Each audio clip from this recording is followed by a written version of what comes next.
Hello, we're on another reconnaissance video today and we're gonna go see something, so see if you can figure out where we are.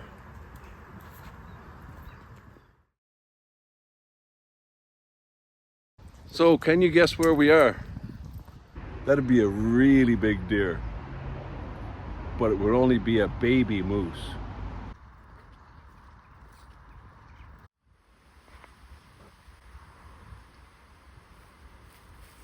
Can you guess where we are now?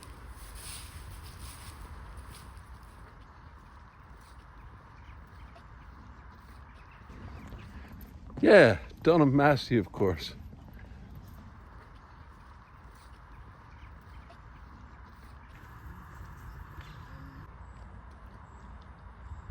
And that's so Mr. Darcy and his missus can go for a stroll.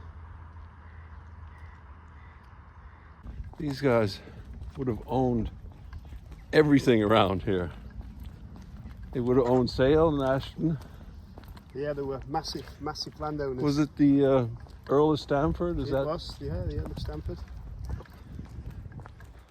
And they owned everything for miles around here. Well, they got a few different kinds of deer here. And they just roam around. Yeah, look like fallow. And at one time, that would have been the pantry. Yeah, like many of the ponds with the fridges. Yep, that was their meat storage. Looks like there's been some landscaping on here in the past. Well, I guess the ducks were a source of food too. I bet they were as well. Back in the day. There's plenty of them over there. Yeah. One for each Sunday of the year. Or come and get their eggs. For sure. A lot of these places had eels. Yeah. Places where they would And they would harvest eels. eels would travel across the ground as well to each one of those. So The eel was a very popular food at one time. very well organised and built. And they seem to be doing some work on something.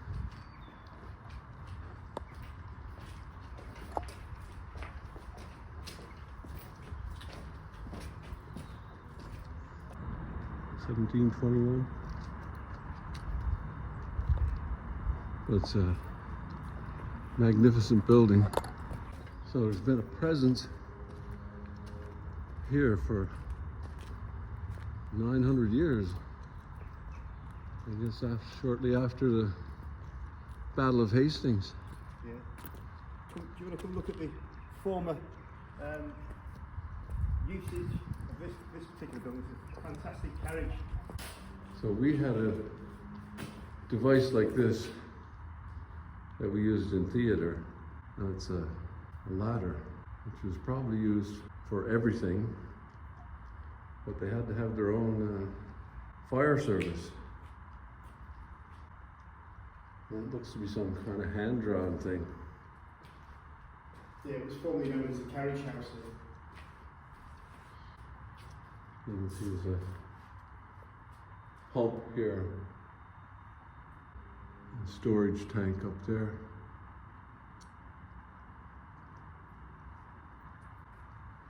And I believe he had his cars in here as well, didn't he? The wash.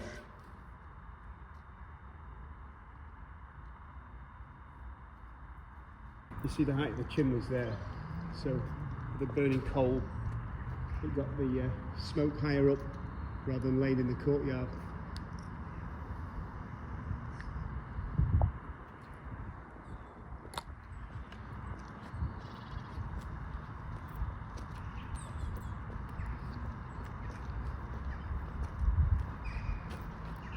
So this is just a reconnaissance video.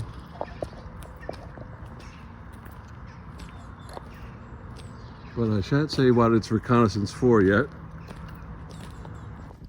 But there's a reason why we're here.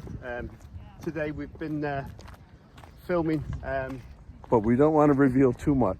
Exactly. So this might be a separate video unto itself. So this is Rick Ainsworth, and you've seen Rick here before. He's Richard Ainsworth on YouTube. So check out his channel. Doesn't get much more picturesque than that.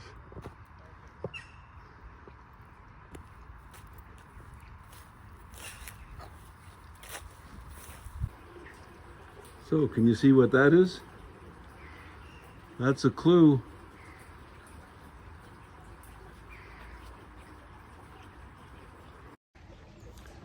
So this is the mill at Dunham Massey. And this is not a grist mill. It's what do they use it for? They have wood power sawmill, yeah, and I guess they ran other types of machinery here. Without the use of electricity, using what we're trying to ascertain back to today is to get to use less and less energy and use what we class as free energy, which in this particular case is water.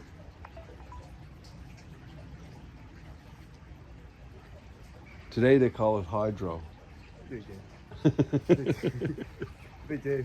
I mean, you know, as technology started to develop, we needed to produce more and more of what they were producing in here. So then it went to coal and went back to electricity, and now we're trying to get back to using nature's energy, so that our children and grandchildren will get less pollution in the air. And it's still free. So right now there's not much water flowing there. So I guess they got the gates closed because the wheel's not turning, obviously. But I guess when they have the wheel running, there's a lot more water flowing through here. A constant noise of the wheel going round and the water coming. You'll see at the back the storage ponds that the water used to come into this mill, so it was a constant working mill. So what they call this, a tail race, is it? Is that what they call this? It's a tail. It's tail race. For the water, this will just naturally fall into the River Bollin, which is probably about 700-800 metres down the bottom.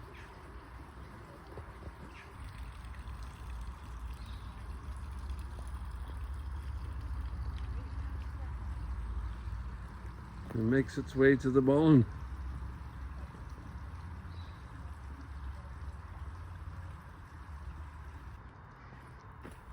It's probably silted up a lot now. Sluice gate. Sluice gate to let that water in. I remember when I was when I was younger, this was full of fish, full of goldfish, full of little carp, and they were active around here. But you can imagine this back when it was a working mill. It would have been a little bit deeper with a lot less silt on it, and it ran from in here straight away into this fabulous looking building. It really is. Here's an interesting thing, Paul. Look what we've got here. Look at this. So it's they do wear out and they get replaced. So I don't know, did they have a grist mill here? Well, you can see that's certainly a later one. We've got a date on here. Certainly looks like 1660. 1660. So I guess they had a grist mill here at one time. I wonder what that would have been used for at the top of there. Has this one got a date? There's some substantial weight in that. I mean, it's hard to date them. You can still see the tooling marks on the stonework.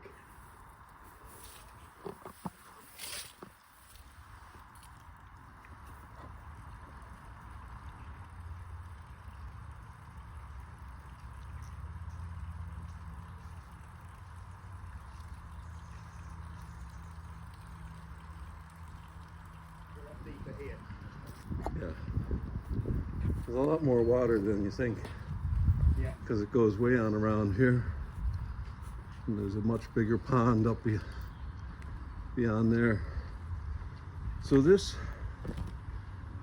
right there behind that tree, Yeah. they think was Castle. a Motte and Bailey castle. Correct. Yeah. There's lots of documentation to say that that was a Motte and Bailey castle, and they may have kept a few of the original features like this, the way that the water's shaped. But then later on, they've used this water to run the mill. And as I said, there's a lot more water goes around that tree and becomes a much bigger pond. So you've got all that water to run your mill, which is just there at the end. So you were talking to the viewers about this is a reconnaissance mission for something that's coming up in a future video. Do we want to give our viewers a little bit of an inkling to why we're really here today? Well, I think anybody that's watched the video up until now certainly must have a clue as to what we're looking at. Yeah. Well, for me, I grew up in Ashton on Mersey, Sale all my life, and when I was a young child, I used to stand on this platform. I won't tell you where it is just now. We'll get to that during the video. But we've actually found out what this actual structure was, and it's highly significant for the people of Ashton on Mersey, Sale, and anyone who's interested in local history or Manchester history. It's a very old structure. Without going on too much, like I said, I find it very massively interesting, and with the help of Paul and John, who actually went out and had this site looked at professionally with archaeologists, and yeah, I look forward to this video coming out, because for me it's just highly important for the people of Sale, and your opinions of it would be great at the end of it, because we have a couple of suggestions. But without giving too much away, I'll just hand over to Paul, and we'll hand it over to me. Yeah. See if I can mess it up. Yeah, because he's got hours and hours of editing. I mean, hours. There's many hours of editing to do on this one. It's, we've been shooting stuff for several months now, and we were out today kayaking. Yeah, you went back to your roots, back to your Canadian roots, kayaking. So that'll give you a little inkling whereabouts we are in Ashton on Mersey. It's strong along the banks. So getting back to the island where we are now is you'll do it with ease. Keep it straight, Paul. Welcome back, sir. Which way to Liverpool? Wrong way. Yeah. You need to go the other way. Wrong way. Wrong way to Liverpool. Yep. But this has been in the making for quite a few months. A lot of meetings, a lot of research has gone into it. A lot of people have helped us with this research. Some of it became, we got to a few dead ends in it, but we've got something really important to show the people of Ashton, Mersey and Sale in the next week or so. It's probably the most important thing ever in the history of Sale, because without it there wouldn't be an Ashton upon Mersey. No, you The know, community wouldn't exist without this. you know, and the community would, you know, it's in plain sight for you to see as well. You know, you'd walk past it if you were in the area and not even notice it was there. So when the editing's all been done, Paul will probably get the video out within with a week, because like I say, he's got a lot of work to do on that. It might be more than a week. It might be more than a week. I just look forward to your opinion, your views on it, any questions, anything you can add to the story. If you want to subscribe to Paul's channel, which is wickedacorn.com, it costs nothing to subscribe, and nothing. And you can also get the bell notification for when he's got some new material coming out. But that's enough from me. I'll just hand over to Paul. It's free.